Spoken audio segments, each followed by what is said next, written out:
Hey everybody, welcome back to the channel. Getting back to work on the Gladiator in this video.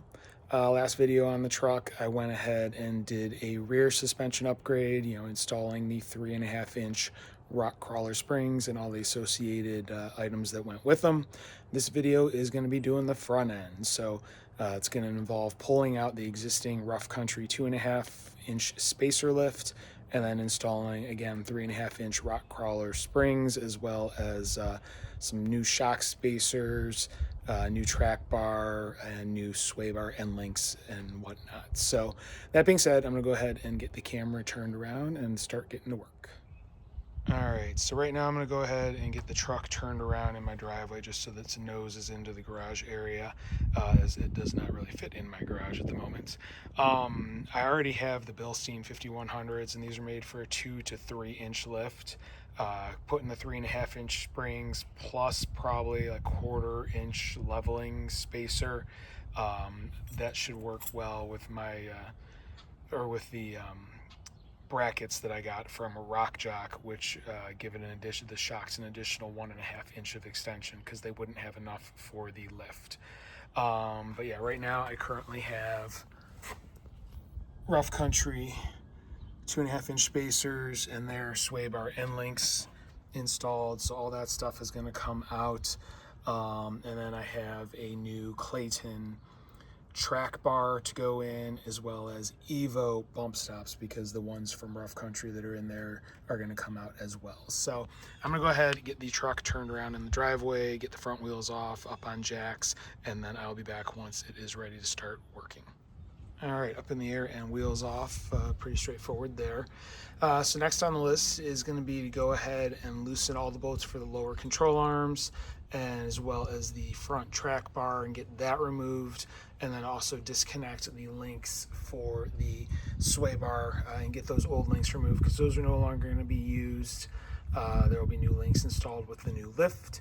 And then once that's done, I do also still need to remove the Rough Country bump stops, and then we can start working side by side to get the suspension dropped, get the springs swapped, get the new bump stops put in, and then start buttoning everything up. As you can see, I do have the Bilsteins, and I do already have extended brake lines, so there should be no issues there as far as clearance or overflexing a line or anything like that. So I'm gonna go ahead and get some wrenches and get my impact gun fired up and start loosening up all of the control arm fasteners and getting everything out of the way that needs to be removed. All right, got everything loosened up. For lower arm, the bolt heads are going to be 21 mil, the nuts are 24. For the uppers, the front upper where it mounts to the axle, it's 18 on each side. For the rear, you have tabs that go in the frame, so those are going to hold in place, and then it's an 18 mil bolt head. You will have to remove heat shields on each side, which have two 10 mil bolts holding them in.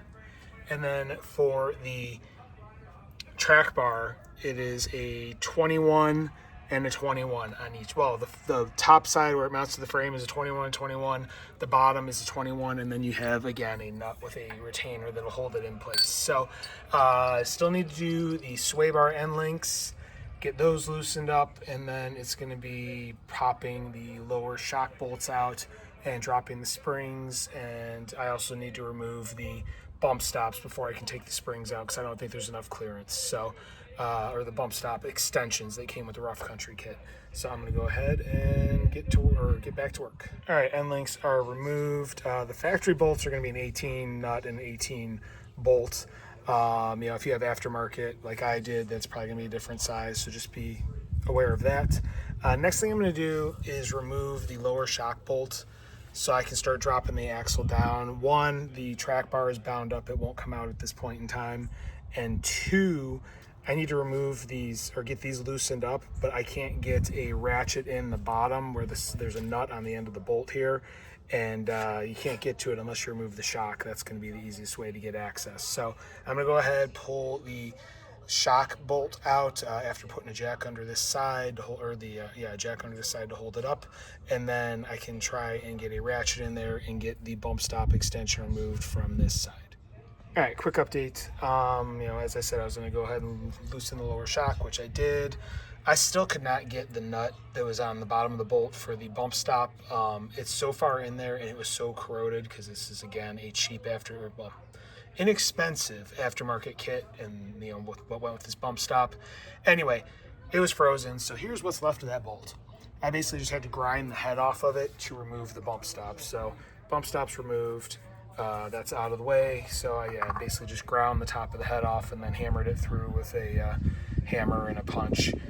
So that was my way of getting the bump stop off. So now we have the old bump stop off. I have new bump stops to install as well as the new springs. Before I did drop this, I did go ahead and loosen the vent line from the axle, as you can see there. And then for the differential locker, this one I left attached just so there's no pressure on this, but I did go ahead and loosen these clips so you can see there's slack in it. That's not a problem there. So I'm gonna grab some parts and I'll be back just to show you what's going in. All right, so here is what is going in. I've got 2 replacement springs for the front with 1-inch leveling spacers. This is to try and get rid of some of the rake. I do actually have another like 1/4 inch I think I can put on those, but I'm not going to. Again, similar to the rears, I got these from the same friend, kind of matching the setup he had. He was pretty happy with the ride height, and I liked how his Jeep looked before he pulled these off. So it will be the 3.5 inches plus the 1-inch leveling spacer. And then I have the shock extension kit from Rock Jock. Again, the springs are from Rock Krawler, 3.5 inch plus the 1. These are Rock Jock shock extensions. I have EVO sway bar end links, which are matched or adjustable to the height that I will need. And then I have EVO stacked bump stop extensions. Problem is, looking at these, you can see how little thread comes through there. So I'm gonna need to get different bolts, and these didn't come with nuts either. So something was missing fastener wise with these things. So I need to go ahead, go through my store of hardware I have and grab a couple of longer bolts with matching nuts so I can go ahead and install these bump stop extensions on the lower spring perches. All right, update time. I searched through all of my nuts and bolts. I found bolts. They're a little bit bigger than what was in here from EVO as far as diameter, and they're metric. Fortunately, I didn't have any nuts laying around that would match up with them. But then I got to thinking, I had riv nut gun and riv nuts, and this is an M10 1.5, which I had some of those.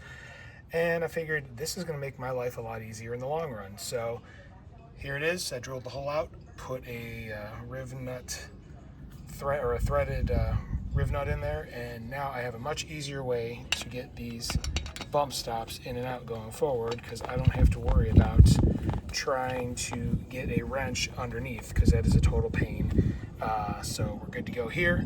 So now I can start the reinstall. So that is going to be the spring spacers, and all of the other parts, and then get these shocks and shock adapters hooked back up. So I'm gonna start grabbing parts and start the reassembly process on this side. All right, and as you can see, the spring is in place. So the way you're gonna want to do this is you do not want the bump stop installed. You want to kind of have it sideways inside the spring, just so it's there. The spring has to go up into the perch first. So I'm using those TerraFlex 1-inch spacers, which you can see up there. They do have 2 nubs that line up with holes, so you make sure it's seated right. You can see one of the nubs right here in the hole.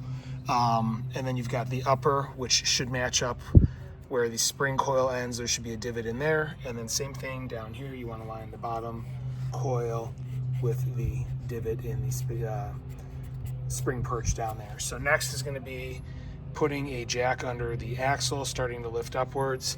I did, once the spring was in place, screwed this down, and then I was able to get, it was a 17 millimeter for the bolt I used in there to go ahead and tighten it down, so it's all good to go. So next is going to be the shocks. I do need to get the shock extension brackets first, and then we can go ahead and get the shock installed. All right, so shock bracket kit, same or similar to what I put on the rear. You've got these brackets, which are a 2-piece bracket, and you can see if you line up that bottom hole, there's a gap there because this sandwiches the stock bracket. One will go under it, one will go inside of it. I do have to grab the bolt and make sure it fits in the stock hole. Also, the 4 washers for the big bolts that came in the kit didn't fit the bolts, so thankfully I had some of those laying around in my hardware. So what this will do basically is, you'll put the bracket in place, you'll use the new bolt and spacer and washers in the lower hole, which would be the old factory hole, and then you reuse your stock one, your stock bolt and nut with the shock going through the top hole, and that is your hole spacer arrangement to give you like an extra 1.5 inches, I believe it is, for your shock. So I'm gonna go ahead and grab parts for this side and start getting everything installed. All right, time for a little update. I messed with those Rock Jock lower shock spacers. They don't fit. They don't line up. Something's wrong. I don't know if they sent me the wrong kit or whatnot, but I don't have time to mess around with it. I need to get this thing back together. So thankfully, I still had my old Rough Country spacers from when I put that 2.5-inch kit. Now, yes, those are 2.5-inch, so they're a little bit too much of a spacer, but I needed to get something in it for now. And so far they seem to be working fine. The spring is still tensioned in place and whatnot.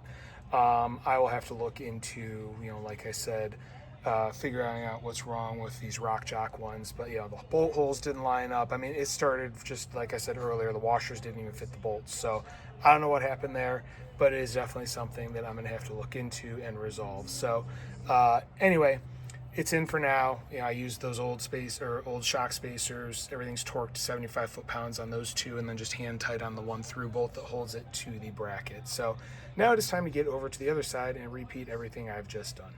All right, quick update on the driver's side or passenger side. I already got the spring out and shock removed or disconnected, obviously, and I've already removed the bump stop. Same thing, ground it. I just went to grinding. I'm not going to mess around with it anymore. And have the new nut cert installed. So now it is pretty much just going to be reassembling, same as it did on the other side. Again, reusing the old Rough Country shock extension for now. I'll have to reach out and try and return the other stuff and exchange it or whatever. But anyway, I'm going to go ahead and wrestle the spring in. It's just going to be like I did on the other side and go from there. I did have to disconnect the axle disconnector wiring harness. You can see it's disconnected there, just to give myself slack for droop, as well as popping it out of the retention clips and stuff on the front upper control arm. So that's where I'm at right now. I'm gonna get back to work. All right, everything is in and torqued as far as the shock goes. So next thing I'm gonna do is on each side jack up under the axle where the control arms are and get it up to basically what ride height would be, and then retorque the control arms up and lower. So once I get it set up and get that done, I'll go ahead and go over what the torque specs are. All right, everything is torqued. And as far as torque, lower arms, both front and rear, 120 foot-pounds. Upper arms, front and rear, 80 foot-pounds. Don't forget to put your little heat shields back on. But next is going to be messing with the tie rod or the sway bar end links. I'm gonna have to measure the old ones and make an adjustment based on the new ride height and go from there. So I'll be back once I have that figured out. All right, well, the problems with parts continue on. As you can see here, this is my old Rough Country sway bar links that were with that 2.5-inch lift kit, because when I opened up the EVO kit for the front that I received, it doesn't have the right end links. I can't put it in the car or the truck.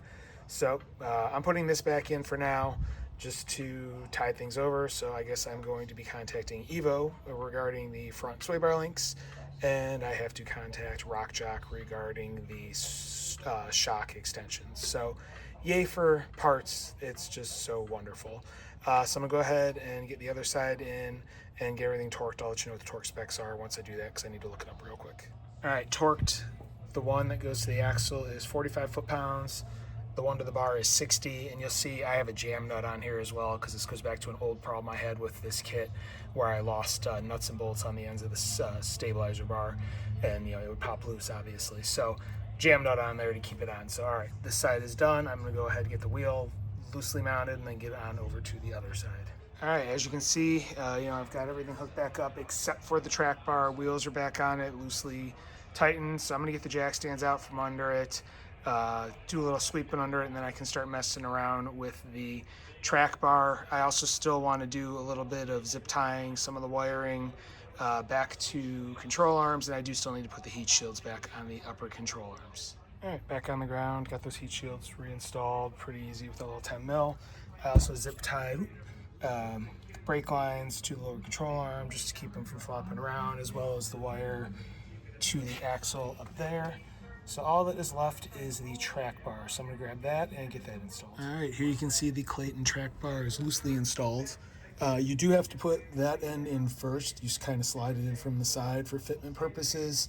So you are going to have to get the adjustment kind of close, then lift up, check where it lines with the hole, go back and forth until you get it so you can get the bolt through freely. So I'm at that point now. I'm going to go ahead, grab some sockets, check the torque specs, and get this thing torqued. I'll be back once that's done. All right, frame bolt and axle bolts are torqued. Both go to 125 foot-pounds, and then I tighten down the jam nut with a big crescent wrench. So we should be all set. It is time to take this thing around the block. All right, and back from test drives. I did have to readjust the steering arm. The steering wheel was off, probably like almost half turn, so I did have to go under there and mess with the collar. You can kind of see where it's at through here. There's a jam nut, and then the collar, I just use a pipe wrench on it, and you just either lengthen it or shorten it depending on what you need to do to bring the steering wheel back to straight. So that is done, and that is job complete, at least until I resolve the issue with the sway bar end links and the shock extenders. I'll need to reach out to the vendors on those and get it resolved. So that being said, if you like what you're seeing, you want to follow on the channel, please hit like, please hit subscribe, please hit the notification bell. If you have any questions or comments, please leave them in the comment section below. I do review them. I will reply. I do have a second channel devoted to firearms. If that's something that interests you, please check it out. There's a link in the description of the video. I also have a Rumble channel where I'm posting that firearm content. If you're on Rumble, I'd appreciate if you head over there and like my page as well. That being said, thank you very much for watching, and have a great day.